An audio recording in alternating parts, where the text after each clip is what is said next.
Hello and welcome to my channel. In today's video, I'm going to share with you how to apply for teacher training if you are interested in training to become a teacher in the UK. I did my application in 2023 and it was really successful. I went for the interview. I wrote my personal statement all by myself. I did everything all by myself and it was good. So it means I have the experience to share with you. So in this video, I'm going to share with you the application process and how to write a personal statement. I encourage you to sit tight and watch this video through to the end.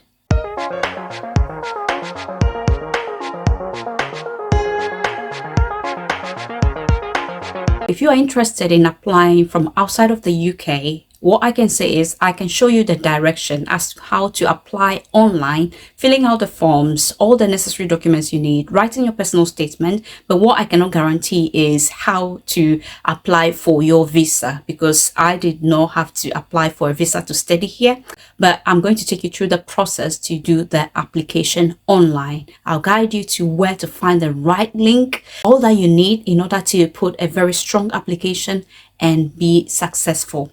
So without wasting time, hello there, my name is Rita Sian. I am an educator, public speaker, and the author of You Are Unstoppable. I'm also the founder of a non-profit organization called Feminine Star Africa. On my channel, I share videos on online dating, relationship, marriage, living and working in the UK, and anything I can share to encourage and inspire you. So if this is what you're looking for, sit tight and do not forget to subscribe to this channel for more. Also turn on your notification bell so that anytime I have a new video up, you will receive an alert from me. Alright, so now let's delve into the application process. How do you find the right link to apply for the teacher training in the UK? You have to go to the UK government website. Okay, so here we are on the UK government website. So it will ask you to create account or to sign in. Sign in means you have already created an account. Create account means you start from scratch. So you say, no, I need to create an account. So you click on no, and then it takes you to the next stage, create account. Here, all you need to do is to put your email address in there, and then it will send an email to you in your inbox. You click on the email in your inbox, and then it asks you to confirm creating this account. Once you confirm that, the account is created, and you can click on that and come back to continue your application process. So within my email, after clicking on that link and confirming, my account has been created. So this is the account.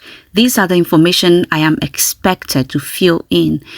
I have to fill in my personal information, contact information, English, GCSE equivalency, and all other details.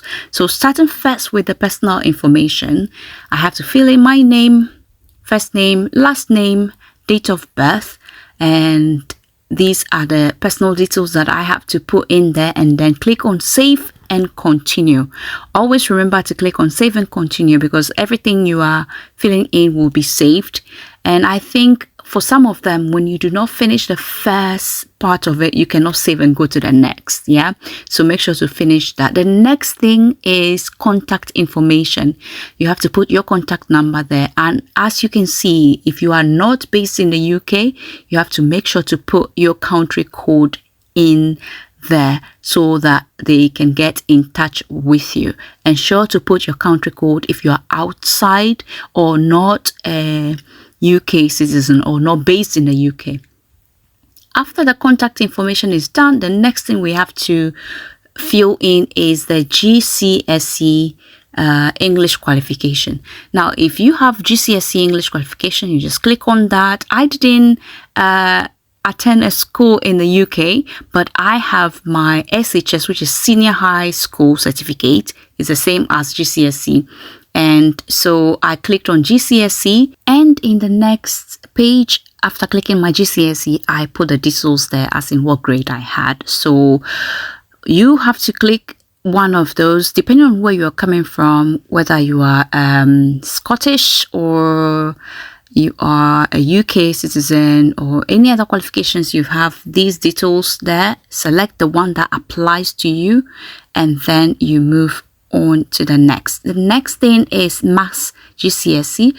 I had Maths Senior High School, which is secondary school certificate examination back in Ghana. So I selected GCSE and then I wrote my grade in the next page. But I'm not filling these details here because I am not going to complete this. I've already done it. I've just created this account to do it for you to see the process. So the next level is A level and other qualifications. So it says A level and other qualifications. You can see A level there, AS level, GCSE still there, other UK qualifications. And this has to do with people who have level 3 and other qualifications like that.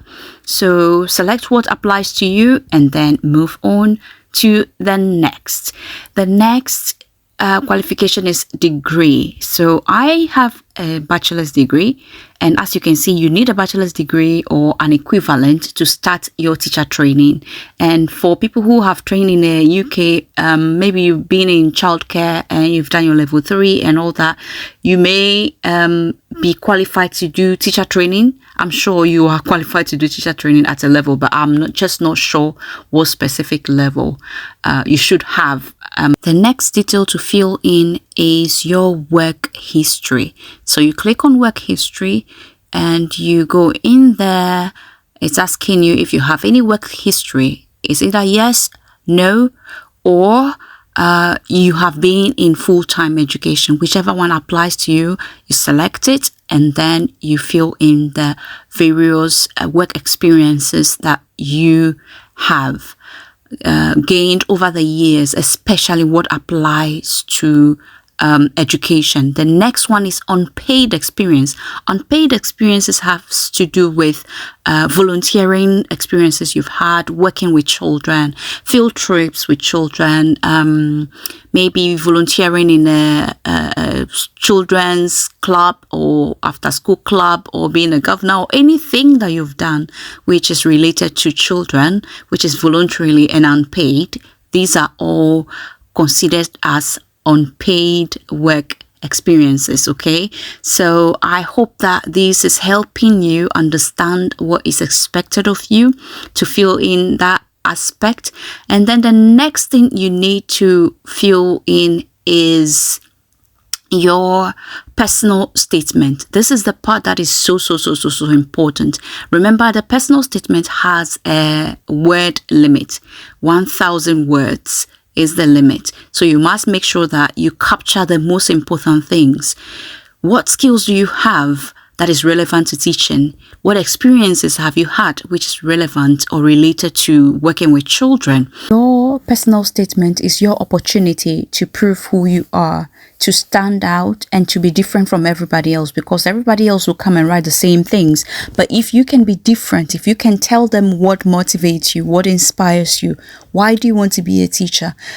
What clues have you picked from your own childhood growing up as a student? What experiences? How did teachers inspire you? How did teachers maybe change your perspective to education? How have they positively impacted your life, or negatively, for which you want to be a teacher? So make sure that your personal statement is detailed and puts you up there. The next thing you are to do is to fill in the session call adjustment. This is if you have any needs that you might need help with organizing equipment for you to be able to do interviews and other things. This is where you have to indicate that. If you don't have any needs, for instance, maybe visual or audio needs, then you just say no and then move on to the next. This is where, in case you have any disability, you let them know and they will be able to support you through the application process.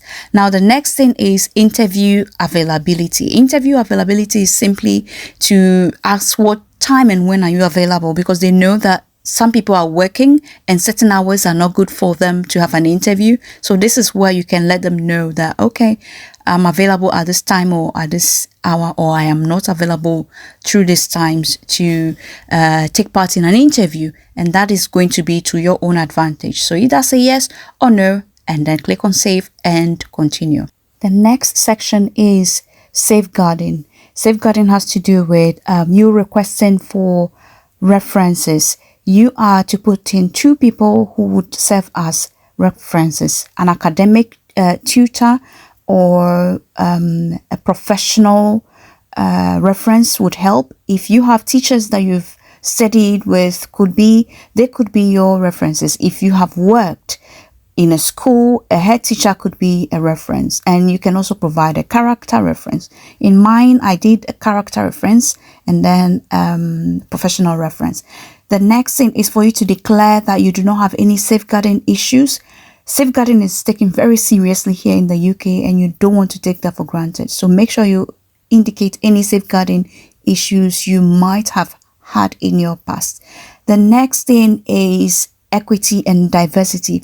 And this form would only be shared with the institution you have applied to if they have given you the offer. That's when they'll see these details. And this has to do with your sex, your religion, and these other details that are more personal to you.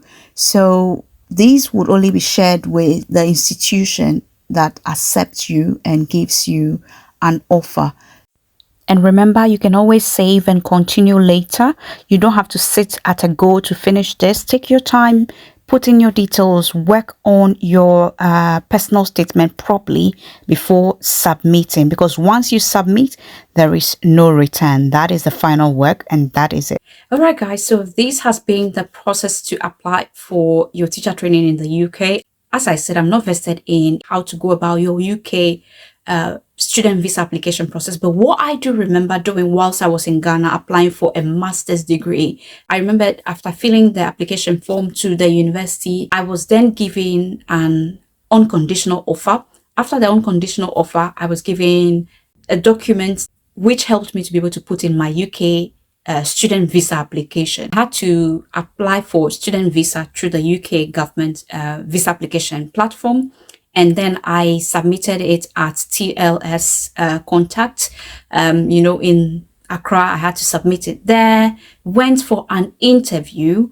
And it was after the interview process that I was emailed my rejection.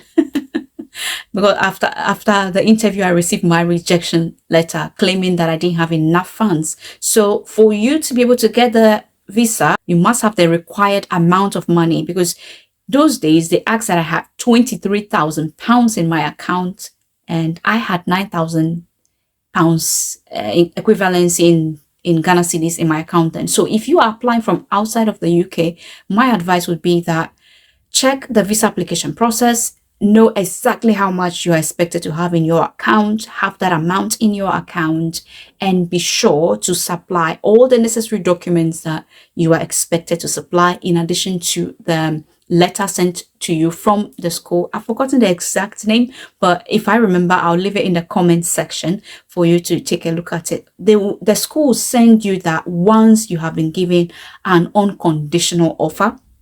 And it is true that you use that document to do the visa application process.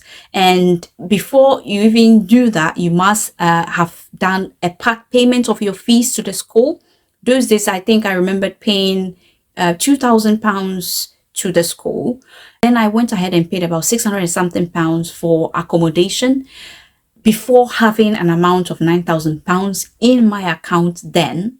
And I was told that I wasn't having enough funds. That's why I wasn't giving the visa. So you must really be sure to have all the amount of money you need to pay your fees in your account, and whatever you have to pay ahead of time, pay that as well. Have all those things ahead. And what you should be rest assured of is the fact that they will refund your fees if you do not get the visa. Your fees will be refunded to you, because my fees was refunded to me. My hostel fee that I paid was also refunded. So be rest assured that whatever amount of money you pay ahead of time will be refunded to you. Okay guys, so I hope that this video has helped you. For those of you hoping to apply for teacher training in the UK and hopefully stay on to work after your training, I wish you the very best of luck. If you have any questions, do not hesitate to email me. My email is in the comment section. Email me and I'll answer any questions that you may have. If you have any videos you would like me to do as well, do not hesitate to leave it in the comment section, and then I would do those videos as well for you. I wish you all the very best, and I'll see you in my next video. Bye.